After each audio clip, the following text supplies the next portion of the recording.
Number 2 discuss करने वाले हैं, जो एडिटोरिया के द्वारा जो प्रकाशित हुआ है बिहार प्राथमिक शिक्षक कक्षा 1 से 5 के लिए, कक्षा 1 से 5 के लिए। ठीक है दोस्त, चलिए स्टार्ट करते हैं हम लोग क्वेश्चन नंबर फर्स्ट। और साथ साथ यही बोलना चाहते जो भी फ्रेंड इस चैनल पर नए, चैनल को सब्सक्राइब कर लीजिएगा और साथ में बेल आइकन को प्रेस करना नहीं भूलिएगा। ठीक है दोस्त, चलिए तो स्टार्ट करते हैं हम लोग क्वेश्चन नंबर फर्स्ट। चलिए ये रहा आपका question number first. Question number first कहता है, सिंधु घाटी की सभ्यता किस स्थल से विशाल स्नानगार के अवशेष मिले, ये आपको बताना है। तो याद है इसका राइट आंसर आपका सी हो जाएगा मोहनजोदड़ो। अब मोहनजोदड़ो है कहाँ, तो याद रखिए पाकिस्तान के सिंध प्रांत में ये पड़ता है, याद रखिए दोस्त। चलिए आगे बढ़ते क्वेश्चन नंबर 2। इंडिका नामक ग्रंथ की रचना किसने की? इंडिका नामक जो ग्रंथ है इसकी रचना किसने की? तो याद है इसका राइट आंसर आपका डी हो जाएगा मेगास्थनीक ने इसकी रचना की। अब रहा सवाल कि इसमें किसका वर्णन किया गया, तो याद रखिएगा इस ग्रंथ में पाटलिपुत्र के प्रशासन का वर्णन किया गया इंडिका में। ठीक है दोस्त, चलिए आगे बढ़ते क्वेश्चन नंबर नेक्स्ट। ये रहा क्वेश्चन नंबर आपका 3।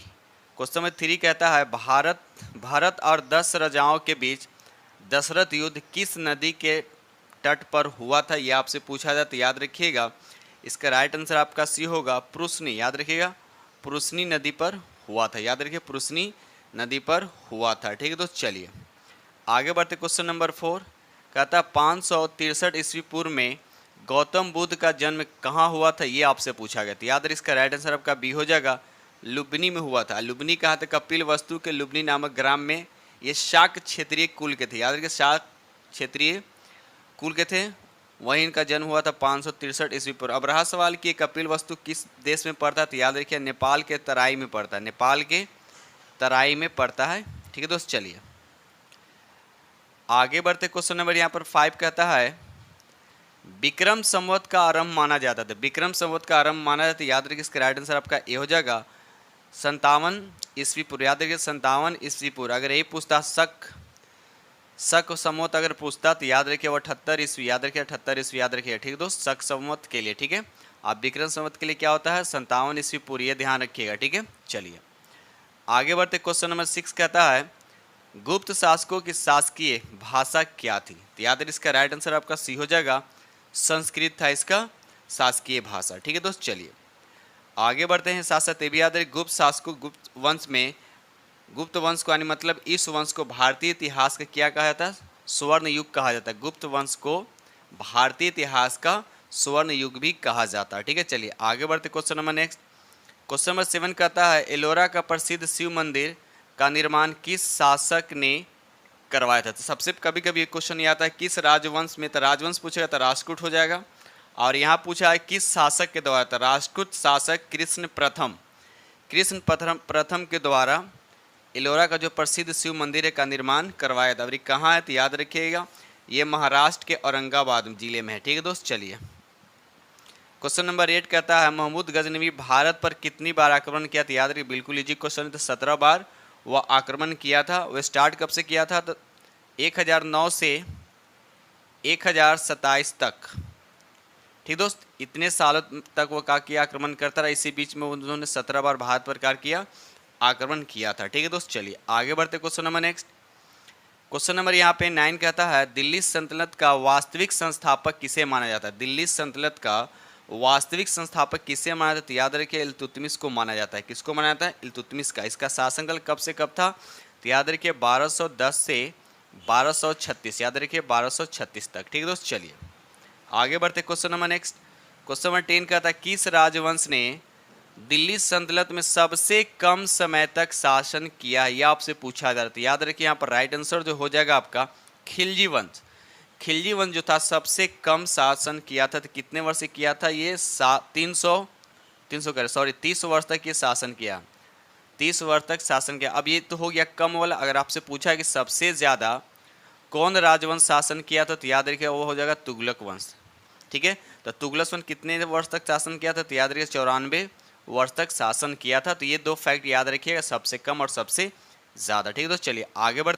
क्वेश्चन नंबर यहाँ पे 11 कहता है, अकबर के समय में संपूर्ण साम्राज्य कितने सूबे में विभक्त, यानी कितने सूबे में ये बटा हुआ था? याद रखिए 15 सूबे में ये बटा हुआ था। ठीक है दोस्त, चलिए आगे बढ़। क्वेश्चन नंबर यहाँ पे 12 कहता है, निम्नलिखित में कौन सुमेलित नहीं? आपसे पूछा है इसमें कौन सुमेलित नहीं है, तो याद रखिए इसका राइट आंसर आपका डी है फ्रांसीसी। ये आपका सुमेलित है। फ्रांसीसी जो ईस्ट इंडिया कंपनी द्वारा भारत में पहला कारखाना ये सूरत में स्थापित हुआ था। कहाँ? कालीकट में नहीं होता है, सूरत में हुआ था, याद रखिएगा, सूरत में हुआ था। ठीक है दोस्त, ये आपका गलत है, लेकिन आपसे पूछा कौन सुमेलित नहीं, तो डी आपका सुमेलित नहीं है। ठीक है दोस्त, चलिए आगे बढ़ते। क्वेश्चन नंबर यहाँ पर 13 कहता है भारत आने वाला प्रथम अंग्रेज कौन था? तो याद है इसका राइट आंसर आपका सी हो जाएगा, जॉन मेंडेल हॉल। ठीक है दोस्त, चलिए क्वेश्चन नंबर यहाँ पर 14 कहता है किस उत्तरकालीन मुगल शासक को लंपट मूर्ख कहा जाता है? लंपट मूर्ख किसको कहा जाता है? तो याद रखिएगा इसका राइट आंसर आपका सी हो जाएगा, जहांदार शाह को क्या कहता है? लंपट मूर्ख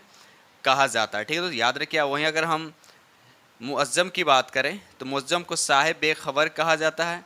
अगर हम फर्रुखसियार की बात करें तो इसको कहता है घृणित कायर कहा जाता है। अगर मोहम्मद शाह की बात करें तो इनको रंगीला कहा जाता है, इनको रंगीला कहा जाता है। ठीक है, तो ये सब फैक्ट आपको याद होने चाहिए। चलिए आगे बढ़ते। क्वेश्चन नंबर यहाँ 15 कहता है बंगाल का अंतिम नवाब कौन था? तो याद रखिए इसका राइट आंसर आपका ए हो जाएगा, मुबारक उद दौला जो था ये बंगाल का अंतिम नवाब था। ठीक है, चलिए आगे बढ़ते। क्वेश्चन नंबर 16 कहता है first war of Indian independence नामक पुस्तक की रचना किसने की थी? तो याद रखिए इसके राइट आंसर आपका सी हो जाएगा, वी.डी. सावरकर ने की थी। ठीक है दोस्त, चलिए आगे बढ़ते। क्वेश्चन नंबर नेक्स्ट क्वेश्चन यहाँ पर 17 कहता है वेद समाज की स्थापना किसने की थी? वेद समाज की स्थापना किसने की थी? तो याद रखिए इसका राइट आंसर आपका डी होगा, श्री धरलू नायडू। याद रखिए श्री धरलू नायडू ने वेद समाज की स्थापना की थी। और ये कब की थी? तो याद रखिएगा 1864 में। ठीक है दोस्त, चलिए आगे बढ़ते। क्वेश्चन नंबर यहाँ पे 18 कहता है पाइक विद्रोह किसके नेतृत्व में हुआ था? पाइक विद्रोह जो हुआ था किसके नेतृत्व में हुआ था? तो याद है इसका राइट आंसर आपका सी हो जाएगा, बख्शिश जंग बंधु के नेतृत्व में हुआ था। ठीक है दोस्त, चलिए आगे बढ़ते। क्वेश्चन नंबर नेक्स्ट ये रहा क्वेश्चन नंबर आपका 19 कहता है यहाँ पे निम्नलिखित में कौन सुमेलित नहीं, आपसे पूछा जा रहा है इसमें कौन सुमेलित नहीं है? तो याद रखिए इसका राइट आंसर आपका डी हो जाएगा, यानी उपयुक्त में से कोई नहीं, उपयुक्त में से कोई नहीं। इसका मतलब ये हुआ कि इसमें सभी आपके सुमेलित हैं, यहाँ पर सभी आपके क्या है? ये सुमेलित है। ठीक है दोस्त, चलिए आगे बढ़ते। Question number next question number यहाँ पे 20 कहता है भारत में 3 विश्वविद्यालय कलकत्ता, मद्रास और मुंबई की स्थापना किस वर्ष किस घोषणा पत्र की तहत हुई थी? तो ये बताना। याद रखिए इसका राइट आंसर आपका बी हो जाएगा, 1854 वुड डिस्पैच घोषणा में। याद रखिए दोस्त क्या नाम है? 1854 के वुड डिस्पैच घोषणा में। ठीक है दोस्त, चलिए आगे बढ़ते। क्वेश्चन नंबर 21 कहता है भारत में न्यायिक सेवा का जनक किसे कहा जाता है? तो याद रखिए इसका राइट आंसर आपका बी हो जाएगा, वारेन हेस्टिंग को कहा जाता है। ठीक है दोस्त, चलिए आगे बढ़ते। क्वेश्चन नंबर नेक्स्ट ये रहा क्वेश्चन नंबर आपका 22 कहता है निम्नलिखित में कौन सी घटना सबसे बाद में घटी? ये 4 जो घटना हुआ है सबसे बाद में पूछा जा रहा है, सबसे बाद में कौन घटा है? तो सबसे पहले आपको सबको याद है कि सिंध को अंग्रेज साम्राज्य में मिलाना ये कब हुआ था? तो याद रखिए 1843 में हुआ था। प्रथम एंग्लो सिख की अगर हम बात करते हैं तो ये हुआ था 1845 से 46 तक चला था। उसके बाद तृतीय एंग्लो वर्मा युद्ध की अगर हम बात करते हैं तो ये हुआ था 1885 से 1886। अगर हम विधवा पूर्ण विवाह की बात करते हैं तो ये हुआ था 1856। तो अब देखा जाए इसमें सबसे बाद में कौन हुआ? तो देखिए 85 वाला और 86 यहाँ लिखा हुआ है ना, 85-86 जो है ये सबसे बाद में हुआ था। तो इसका राइट आंसर आपको कौन होगा? तो सी हो जाएगा। याद रखिएगा सी द करेक्ट आंसर होगा। ठीक है दोस्त, चलिए क्वेश्चन नंबर 23 कहता है पूना सार्वजनिक सभा के संस्थापक कौन थे? तो याद रखिएगा इसका राइट आंसर आपका सभी थे, ए भी है, यानी M.G. Ranade, G.V. Joshi, S.H.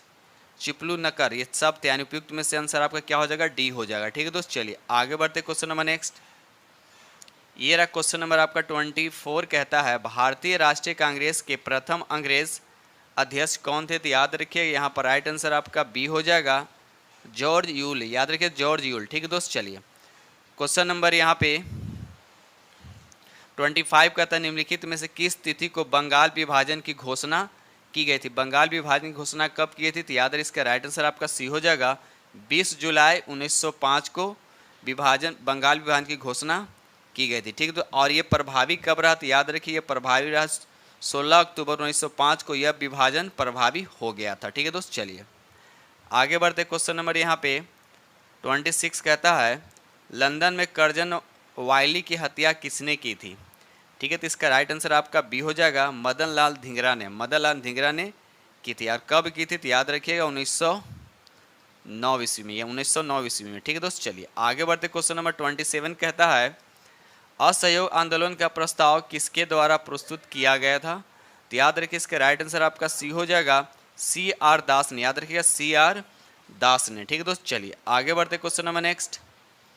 ये रहा क्वेश्चन नंबर आपका 28 कहता है गांधी जी के दांडी मार्च की तुलना नेपोलियन की पेरिस मार्च एवं मुसोलिनी के रोम मार्च से किसने की थी? तो इसका राइट आंसर आपको बताना है। तो किसने कहा था?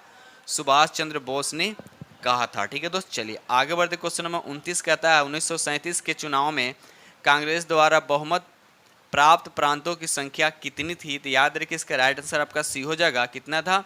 तो 5 था। ठीक है दोस्त, चलिए आगे बढ़ते हैं। Question number next. दोस्तों वीडियो पसंद आ रहा हो तो प्लीज़ लाइक ज़रूर कीजिएगा, और जो फ्रेंड इस चैनल पर नए चैनल को सब्सक्राइब कर लीजिए और साथ में बेल आइकन को प्रेस करना नहीं भूलिएगा। ठीक है दोस्त, चलिए क्वेश्चन नंबर हम लोग 30 की तरफ आते हैं। समाचार पत्रों का मुक्तिदाता किसे कहा जाता है? तो याद रखिए इसके राइट आंसर आपका डी हो जाएगा, चार्ल्स मैटकॉफ को कहा जाता है। याद रखिए चार्ल्स मैटकॉफ को कहा जाता है। ठीक है दोस्त, चलिए आगे बढ़ते। क्वेश्चन नंबर यहाँ पर 31 कहता है भारत छोड़ो आंदोलन 1942 के दौरान निम्न में से किसने भूमिगत रेडियो का संचालन किया था? तो याद रखिए इसका राइट आंसर आपका उपयुक्त में से सभी हो जाएगा। ठीक है, उषा मेहता, राम मनोहर लोहिया, अरुणा आसफ अली। ठीक है दोस्त, चलिए उपयुक्त में से सभी, यानी ऑप्शन आपका डी हो जाएगा। क्वेश्चन नंबर 32 कहता है गांधी इरविन समझौता किस वर्ष हुआ था? गांधी इरविन समझौता किस वर्ष हुआ था? तो याद रखिए इसका राइट आंसर आपका बी हो जाएगा, 1931 ईस्वी में हुआ था। याद रखिए दोस्त, चलिए आगे बढ़ते। Question number next.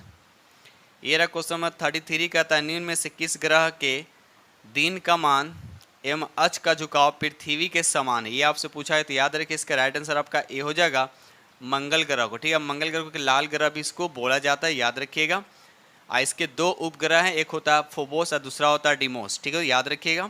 चलिए क्वेश्चन में यहाँ पे 34 कहता है उष्णकटिबंधीय मरुस्थल क्षेत्र में उगने वाले वनस्पति को किस नाम से जाना जाता है? तो याद रखिएगा इसका राइट आंसर आपका बी होगा, जीरोफाइट। याद रखिएगा जीरोफाइट कहते हैं। ठीक है दोस्त, अगर अब यहाँ पर लिखा हुआ ट्रोपोफाइट क्या होता है? तो याद रखिए उष्णकटिबंधीय जलवायु वाली घास एवं वनस्पति को क्या कहते हैं? ट्रोपोफाइट कहते हैं।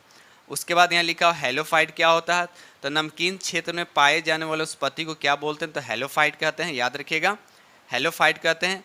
और लिथोफाइट किसको बोलते हैं? कड़ी चट्टानों पर उगने वाले वनस्पति को लिथोफाइट कहते हैं। लेकिन आपसे पूछा क्या है कि उष्णकटिबंधीय मरुस्थल क्षेत्र में उगने वाले वनस्पति को किस नाम से जाना जाता है? तो आपका क्वेश्चन के अकॉर्डिंग आपका आंसर होगा, आपका B is the correct answer हो जाएगा। ठीक है दोस्त, चलिए आगे बढ़ते question number next. Question number यहाँ पे 35 कहता है वर्मी कल्चर किससे संबंधित है? तो याद रखिए इसका राइट आंसर आपका ए हो जाए, केचुआ से संबंधित, यानी केचुआ पालन से संबंधित है। ठीक है दोस्त, चलिए क्वेश्चन नंबर 36 कहता है टिहरी बांध परियोजना किस नदी पर है? तो याद है इसका राइट आंसर आपका बी हो जाए, भागीरथी और भिलंगना नदी पर। याद रखिए दोस्त, चलिए आगे बढ़ते क्वेश्चन नंबर नेक्स्ट। क्वेश्चन यहाँ पे 37 कहता है भारत का न्यूनतम जनसंख्या वाला राज्य कौन सा है? तो याद रखिए इसका राइट आंसर आपका सी हो जाएगा, यानी सिक्किम हो जाएगा। ठीक है, तो सबसे अधिक जनसंख्या वाला राज्य कौन है? तो याद रखिए उत्तर प्रदेश। ठीक है, चलिए आगे बढ़ते। क्वेश्चन नंबर यहाँ पे 38 कहता है निम्नलिखित में से कौन सा सुमेलित है? आपसे ये पूछा जा रहा है कौन सा सुमेलित है? तो याद रखिए यहाँ उपयुक्त डी हो जाएगा, यानी उपयुक्त में से सभी सुमेलित है। वन अनुसंधान संस्थान कहाँ है? तो देहरादून है। शुष्क वन अनुसंधान कहाँ? तो जोधपुर में है। हिमालय वन अनुसंधान संस्थान कहाँ? तो शिमला में। ठीक है दोस्त, क्वेश्चन नंबर 39 कहता है घरेलू हिंसा में महिला संरक्षण अधिनियम निम्नलिखित में से किस वर्ष पारित किया गया था? तो याद है इसका राइट आंसर आपका ए हो जाएगा, 2005 में पारित किया गया था। ठीक है दोस्त, चलिए क्वेश्चन नंबर 40 कहता है कि विश्व के पहले नैनो यूरिया संयंत्र को किस राज्य में स्थापित किया गया था? तो याद रखिए इसका राइट आंसर आपका बी हो जाएगा, यानी गुजरात में स्थापित किया गया था। ठीक है दोस्त, चलिए आगे बढ़ते। क्वेश्चन नंबर यहाँ पे 41 कहता है BBC Indian sport women of the year 2022 पुरस्कार किसने जीता? तो याद रखिए इसका राइट आंसर आपका सी हो जाएगा, मीराबाई चानू। और इन्होंने इस खिताब को लगातार 2 बार प्राप्त किया है, मीराबाई चानू। ठीक है दोस्त, चलिए आगे बढ़ते question number next. Question number यहाँ पे 42 कहता है कि राष्ट्रपति द्रौपदी मुर्मू द्वारा 7वें अंतर्राष्ट्रीय धर्म धम्म सम्मेलन का उद्घाटन कहाँ किया गया? तो याद है इसका राइट आंसर आपका बी हो जाएगा, भोपाल में। या भोपाल क्या मध्य प्रदेश की राजधानी है। ठीक है दोस्त, चलिए क्वेश्चन नंबर यहाँ पर 43 कहता है हाल ही में भारत के किस राज्य या केंद्र शासित प्रदेश में लिथियम के भंडार मिले? तो याद है इसका राइट आंसर आपका बी हो जानी जम्मू कश्मीर में मिला। ठीक है दोस्त, चलिए आगे बढ़ते। क्वेश्चन नंबर यहाँ पर 44 कहता है बजट 2023-24 में केंद्र सरकार ने कितने रुपये की खर्च का लक्ष्य रखा है? तो याद रखिए इसका राइट आंसर आपका ए हो जाएगा 45.03 लाख करोड़। ठीक है, ऑप्शन आपका ए इज द करेक्ट आंसर होगा। ठीक है दोस्त, चलिए क्वेश्चन नंबर हम 45 की बात करते हैं। हाल ही में हुए राज्यपाल की नीतियों के संबंध में कौन सा सही सुमेलित है? तो याद है इसका राइट आंसर आपका बी हो जाएगा। हिमाचल प्रदेश के राज्यपाल कौन है? तो शिव प्रताप शुक्ल हैं। अगर वही फागुन चौहान की बात करें तो ये मेघालय के राज्यपाल हैं। अगर वही हम बात करते हैं राजेंद्र विश्वनाथ अलेंकर को तो ये बिहार के मुख्यमंत्री ये राज्यपाल हैं। और उसी तरह से अगर हम बात करें सीपी राधाकृष्णन को तो ये झारखंड के राज्यपाल हैं। ठीक है दोस्त, चलिए आगे बढ़ते question number next. Question number 46 कहता है द ब्लू बुक और राइटर्स जनरल बुक किसके द्वारा लिखी गई है? तो याद रखिए इसका राइट आंसर आपका ए हो जाएगा अमिताभ कुमार। याद रखिएगा अमिताभ कुमार के द्वारा लिखी गई है। क्वेश्चन नंबर 47 कहता है फरवरी 2023 में 12वां विश्व हिंदी सम्मेलन का आयोजन कहाँ हुआ है? तो याद रखिए इसका राइट आंसर आपका सी हो जाएगा फिजी में हुआ। ठीक है दोस्त, चलिए आगे बढ़ते क्वेश्चन नंबर 48 कहता है किस देश के राष्ट्रपति अब्देल फतह अल सीसी भारत के 74वें गणतंत्र दिवस पर मुख्य अतिथि थे? तो याद रखिए कहाँ के राष्ट्रपति? तो याद रखिए मिस्र के हैं। अब मिस्र जो किस महादेश में पड़ता है? तो याद रखिए अफ्रीका महादेश में पड़ता है। याद रखिए अफ्रीका महादेश में पड़ता है। ठीक है दोस्त, चलिए आगे बढ़ते question number 49 global innovation index 2022 के आधार पर नवाचार के मामले में भारत का कौन सा स्थान है? तो याद रखिए इसका राइट आंसर आपका ए हो जाएगा 40वां स्थान। याद रखिए 40वां स्थान है। ठीक है दोस्त, चलिए आगे बढ़ते हैं। क्वेश्चन नंबर 50 कहता है दुनिया का पहला नेजल कोविड वैक्सीन किस कंपनी ने विकसित किया? तो याद रखिए इसका राइट आंसर आपका सी हो जाएगा भारत बायोटेक ने। याद रखिए भारत बायोटेक ने। ठीक है दोस्त, चलिए क्वेश्चन नंबर यहाँ पे 51 कहता है कोशिका में राइबोसोम की अनुपस्थिति में कौन सा कार्य संपादित नहीं होता है? तो याद रखिए इसका राइट आंसर आपका बी हो जाएगा प्रोटीन का संश्लेषण नहीं हो पाता। ठीक है दोस्त, चलिए क्वेश्चन नंबर 52 कहता है ऐसे रोग जो बहुत समय तक बने रहते हैं उन रोगों को कहा जाता है? याद है उसका राइट आंसर आपका सी होगा चिरकालीन रोग कहा जाता है। ठीक है दोस्त, चलिए आगे बढ़ते क्वेश्चन नंबर 53। क्वेश्चन नंबर यहाँ 53 कहता है इनमें कौन प्रकाश संश्लेषी अंगक है? ये आपसे पूछा जाता है। याद रखिए यहाँ पर राइट आंसर आपका सी होगा हरित लवक। याद रखिएगा हरित लवक, इसको या क्लोरोफिन वलक भी कहा जाता है, क्लोरोफिन वर्णक। ठीक दोस्त, चलिए आगे बढ़ते क्वेश्चन नंबर यहाँ पर 54 निम्नलिखित में समानतः किसका उपयोग पादप कोशिका द्वारा ऊर्जा उत्पादन के लिए किया जाता है? तो याद रखिएगा इसका राइट आंसर आपका ए हो जाएगा कार्बोहाइड्रेट। ठीक है दोस्त, कार्बोहाइड्रेट। ठीक है दोस्त, चलिए आगे बढ़ते question number next. Question number यहाँ पर 55 का था फ्लोएम से खाद्य पदार्थों का परिवहन पौधों में किस दिशा में होता है? ये आपसे पूछा है। तो याद है इसका राइट आंसर आपका सी हो जाएगा ऊपर से नीचे की तरफ। याद है ऊपर से नीचे दोनों ओर होता है। ठीक है दोस्त, चलिए आगे बढ़ते क्वेश्चन नंबर 56 पादप अपशिष्ट संचित रहते हैं तो किसमें संचित रहते हैं? तो याद है कि उपयुक्त में से सभी, यानी सभी में क्या होते हैं? संचित रहते हैं, यानी ऑप्शन आपका डी द करेक्ट हो जाएगा। क्वेश्चन नंबर 57 कहता है बीज रहित पौधों के उत्पन्न में सहायक होते हैं तो कौन उत्पन्न में सहायक होता है? तो याद है कि इसका राइट आंसर आपका डी होगा ऑक्सिन और जिब्रेलिन्स दोनों होता है। ठीक है दोस्त, चलिए आगे बढ़ते क्वेश्चन नंबर यहाँ 58 कहता है निम्नलिखित में किस दर्पण द्वारा किसी वस्तु का वास्तविक प्रतिबिंब मिल सकता है? वास्तविक की बात कर रहा है तो याद रखिए इसका राइट आंसर आपका अवतल दर्पण द्वारा क्या होता है? वास्तविक प्रतिबिंब बनता है, साथ साथ काल्पनिक भी बनता है, लेकिन यह वास्तविक की बात किया जा रहा है। तो बाकी समतल द्वारा काल्पनिक बनता है, उत्तल दर्पण द्वारा भी काल्पनिक बनता है, लेकिन वास्तविक सिर्फ किसके द्वारा बनता है? तो अवतल दर्पण के द्वारा बनता है। क्वेश्चन नंबर 59 का था सामान्यतः की अधिकतम दूरी तक की वस्तुओं को साफ साफ देख सकता है? तो याद रखिए यहाँ पर राइट आंसर आपका डी हो जाएगा अनंत हो जाएगा। देखिए अधिकतम दूरी कह रहा है, जब न्यूनतम पूछेगा तो 25 सेंटीमीटर। याद रखिएगा जब न्यूनतम की बात करें 25 सेंटीमीटर और यहाँ अधिकतम की बात करें तो अधिकतम कहाँ तक देख सकते हैं? तो अनंत तक देख सकते हैं, यानी 25 सेंटीमीटर से अनंत की दूरी को स्पष्ट देखा जा सकता है। क्वेश्चन नंबर 60 कहता है विद्युत धारा उत्पन्न करने की युक्ति को कहते हैं तो क्या कहते हैं, तो याद है इसका राइट आंसर आपका ए होगा, उसको जनरेटर यानी जनित्र कहा जाता है। ठीक है दोस्त, चलिए क्वेश्चन नंबर यहाँ पे 61 कहता है विस्थापन की दर यानी विस्थापन की दर को क्या कहा जाता है, तो याद रखिए इसका राइट आंसर आपका सी हो जाएगा, यानी उसको क्या कहते हैं, वेग कहते हैं। लेकिन अगर यहीं पे पूछता कि वेग में परिवर्तन के दर को क्या कहते हैं, यानी वेग में परिवर्तन के दर को क्या कहते हैं, इसको त्वरण कहते हैं। लेकिन यहाँ विस्थापन में परिवर्तन के दर को क्या बोलते हैं, तो याद रखिए वेग कहते हैं। और वेग क्या होता है, सदिश राशि होता है। उसी तरह से त्वरण भी क्या होता है, आपका सदिश राशि होता है। ठीक है दोस्त, क्वेश्चन नंबर 62 कहता है दो कणों के बीच गुरुत्वाकर्षण बल होता है तो उनके बीच की दूरी आपको बताने क्या होती है। याद रखिए इसका राइट आंसर आपका बी हो जाएगा, वर्ग के व्युत्क्रमानुपाती होता है, यानी जो फोर्स होता है वह इन्वर्सली प्रोपोर्शनल मतलब ये होता है। याद रखिएगा उनके बीच की दूरी ये होता है। ठीक है दोस्त, चलिए आगे बढ़ते। क्वेश्चन नंबर यहाँ पर 63 कहता है निम्नांकित में लवण का उदाहरण, इसमें कौन लवण का उदाहरण, तो याद रखिए इसका राइट आंसर आपका बी हो जाएगा, सोडियम क्लोराइड। ठीक है दोस्त, चलिए क्वेश्चन नंबर 64 कहता है मैग्नीशियम आयन में इलेक्ट्रॉन की संख्या बताना। मैग्नीशियम आयन में इलेक्ट्रॉन की संख्या बताना, तो याद रखिए इसका राइट आंसर आपका ए हो जाएगा, क्योंकि 2 इलेक्ट्रॉन क्या कर दिया, लॉस कर दिया। सिर्फ अगर मैग्नीशियम पूछता तो इसमें इलेक्ट्रॉन की संख्या कितना होता, 12 होता है। लेकिन मैग्नीशियम आयन की बात कर रहा था, इसमें 2 इलेक्ट्रॉन लॉस कर दिया, मतलब बचा कितने यहाँ पर 10 बचा। ठीक है दोस्त, चलिए आगे बढ़ते। Question number next, question number 65 कहता है द्विबंधन वाले रासायनिक बंधन से बंधे परमाणुओं के मध्य कितने इलेक्ट्रॉन का साझा होता है, तो याद रखिए इसका राइट आंसर आपका बी हो जाएगा, यानी 4 इलेक्ट्रॉन का क्या होता है दोस्त, साझा होता है। क्वेश्चन नंबर 66 कहता है द्रवीभूत पेट्रोलियम गैस का अवयव पूछा जा रहा है, तो याद रखिए इसका राइट आंसर आपका सभी हो जाएगा। ब्यूटेन भी होता है, एथेन भी होता है, प्रोपेन भी होता है। इस तीनों का तीनों जो है एल्केन ग्रुप में आते हैं। किस ग्रुप में आते हैं, एल्केन ग्रुप का।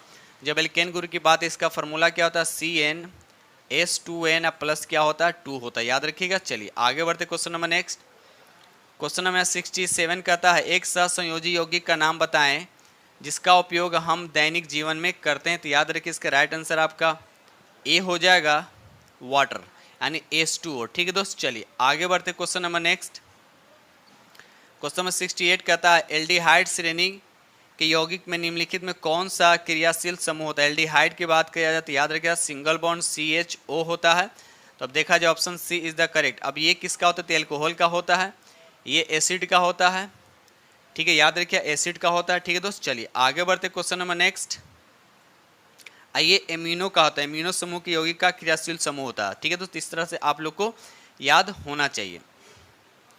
क्वेश्चन नंबर 69 कहता है हमारे संविधान में नीति निदेशक सिद्धांत है, तो क्या है, तो याद रखिए यह एक तरह का अदालतों द्वारा अपरिवर्तनीय है। याद रखिए अदालतों द्वारा यह अपरिवर्तनीय है। ठीक है दोस्त, चलिए आगे बढ़ते। क्वेश्चन नंबर 70 कहता है किस संविधान संशोधन के तहत राष्ट्रपति के निर्वाचन मंडल में केंद्रीय शासित प्रदेश दिल्ली और पुडुचेरी के निर्वाचित सदस्य को भी शामिल किया गया, तो बताना आपको किस अनुच्छेद के तहत, किस संशोधन के तहत। याद रखिए इसका राइट आंसर आपका सी हो जाएगा, 70वां संविधान संशोधन के द्वारा। ठीक है दोस्त, चलिए अभी कब हुआ था, तो 1992 में।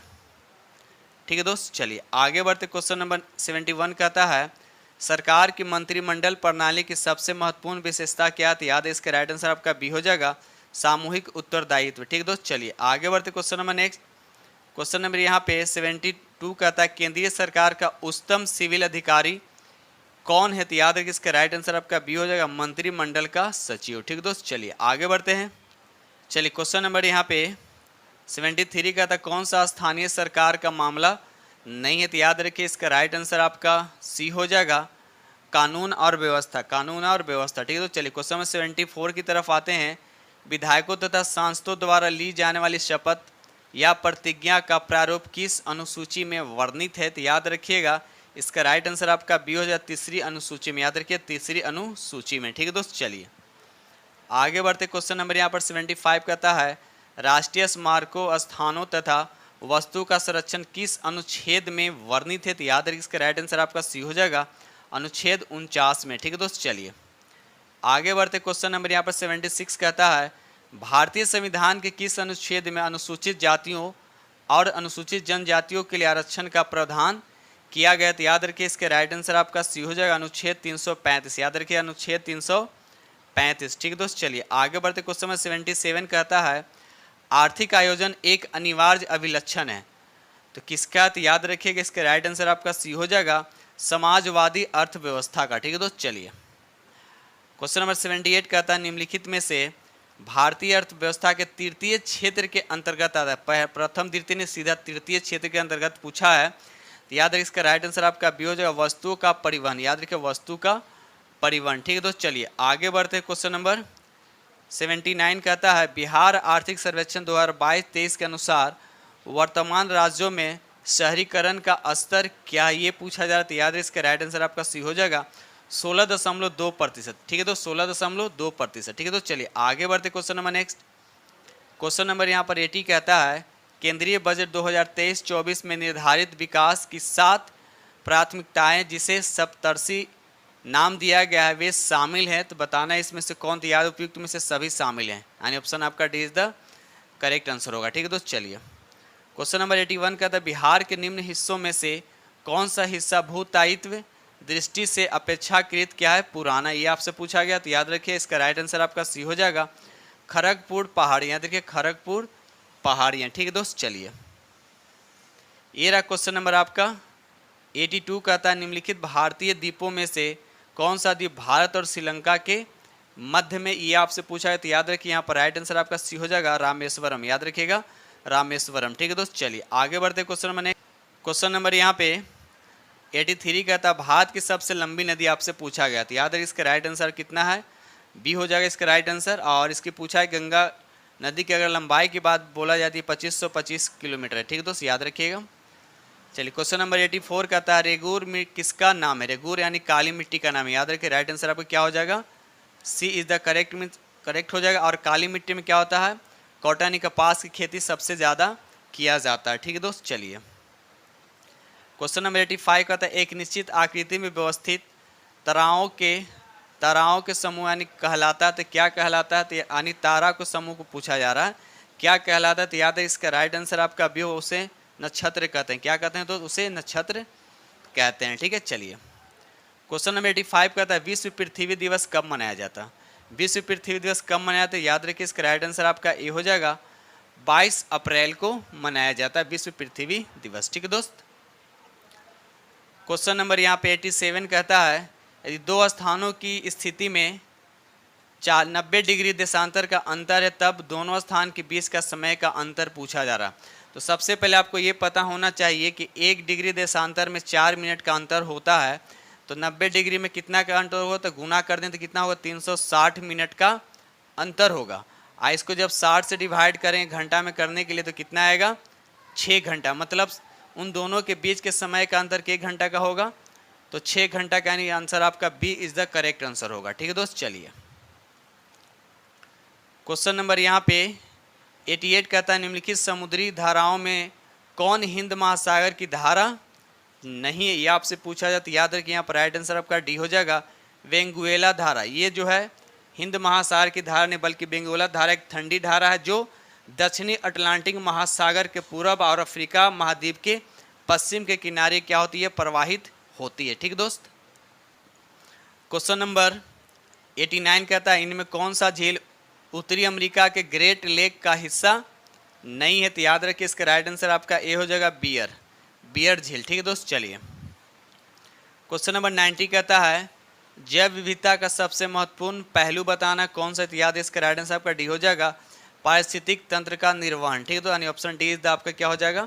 करेक्ट आंसर हो जाएगा। ठीक है दोस्त, चलिए आगे बढ़ते। क्वेश्चन नंबर यहाँ पे 91 कहता है पर्यावरण में ग्रीन हाउस प्रभाव में वृद्धि होती है तो किसकी वृद्धि होती है?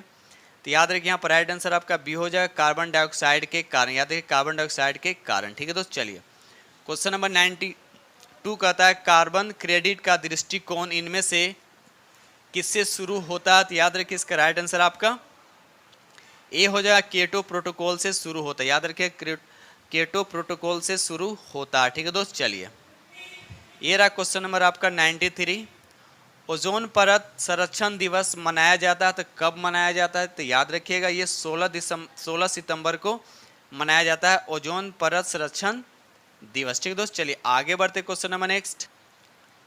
क्वेश्चन नंबर यहाँ पे 94 का था, राजीव गांधी वन्य जीव संरक्षण पुरस्कार दिया जाता है तो किस क्षेत्र में दिया जाता है? तो याद रखिए शैक्षणिक तथा शोधकर्ता इसमें भी दिया जाता है, वन्य और वन्य जीव अधिकारियों को भी दिया जाता है, वन्य जीव संरक्षण को भी दिया जाता है।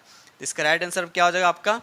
D is the correct answer होगा। ठीक है दोस्त, चलिए क्वेश्चन नंबर 95 का था, भारत का राष्ट्रीय जैविक उद्यान स्थित है तो कहाँ स्थित है? तो याद है इसका राइट आंसर आपका सी हो जाएगा, ये नई दिल्ली में स्थित है। ठीक है दोस्त, चलिए क्वेश्चन नंबर यहाँ पे 96 का था, निम्न में से किसकी my picture of free India नामक पुस्तक की रचना पंचायती राज व्यवस्था से संबंधित है? तो याद रखिए इसका राइट आंसर आपका बी हो जाएगा, यानी महात्मा गांधी। ठीक है दोस्त, चलिए आगे बढ़ते क्वेश्चन नंबर 97 कहता है, बिहार में विधानसभा के सीटों की कुल संख्या कितना? तो याद रखिए इसका राइट आंसर आपका सी हो जाएगा 243। याद रखिएगा दोस्त, चलिए आगे बढ़ते क्वेश्चन नंबर नेक्स्ट। चलिए ये आपको दे रखा है, ठीक है, तो निम्न में कौन पर्यावरण संतुलन के संरक्षण से संबंधित है, ये आपको बताना है। तो नंबर 1 में लिखा है यहाँ पे वन नीति, ये भी राइट है। 2 लिखा पर्यावरण सूचना अधिनियम 1986 में आते, ये भी राइट है। औद्योगिक क्रांति, ये भी पर्यावरण संतुलन के संरक्षण से संबंधित है। अगर हम 4 की बात करते, ये भी शिक्षा नीति, ये भी आपका संबंधित है। उपयुक्त में से सभी, तो 98 का आंसर आपका D is the correct answer होगा। ठीक है दोस्त, चलिए ये रहा क्वेश्चन नंबर आपका 99 का था, निम्नलिखित में कौन कृत्रिम पारिस्थितिकी तंत्र है? कृत्रिम पूछा जा रहा है, तो कृत्रिम जैसे इंसान के द्वारा बने से यहाँ पर कौन हो सकता है? तो याद रखिए यहाँ पर आपका ये हो जाएगा धान की खेती। धान की खेती, अब धान की खेती कौन? इंसान बनाता है ना, तो ये कृत्रिम पारिस्थितिकी तंत्र। बाकी वन इंसान नहीं बनाता, झील इंसान नहीं बनाता, और घास का मैदान इंसान नहीं, ये हो गया आपका नेचुरल हो गया। ठीक है दोस्त, चलिए आगे बढ़ते हैं नेक्स्ट एंड लास्ट क्वेश्चन। पारिस्थितिकी अस्थायी मितव्ययता है, यह किस आंदोलन का नारा है? तो याद रखिएगा इसका राइट आंसर आपका सी होगा चिपको आंदोलन से। याद रखिए चिपको आंदोलन। आप लोग के साथ 100 MC को डिस्कस किया और उम्मीद करता हूँ कि एडिटोरिया द्वारा जो सेट है आप लोग को बहुत ही पसंद आएगा। अगर पसंद आए तो प्लीज़ लाइक जरूर कीजिएगा, और जो फ्रेंड इस चैनल पे नए, चैनल को सब्सक्राइब कर लीजिए और साथ में बेल आइकन को प्रेस करना नहीं भूलिएगा, क्योंकि जो भी वीडियो अपलोड करेंगे उसका नोटिफिकेशन आप तक सबसे पहले पहुंचेगा। कब? जब बेल आइकन प्रेस रहेगा तब। ठीक है दोस्तों, इसी के साथ वीडियो करते हैं समाप्त और मिलते हैं आप लोग से नेक्स्ट वीडियो में। तब तक के लिए थैंक यू वेरी मच।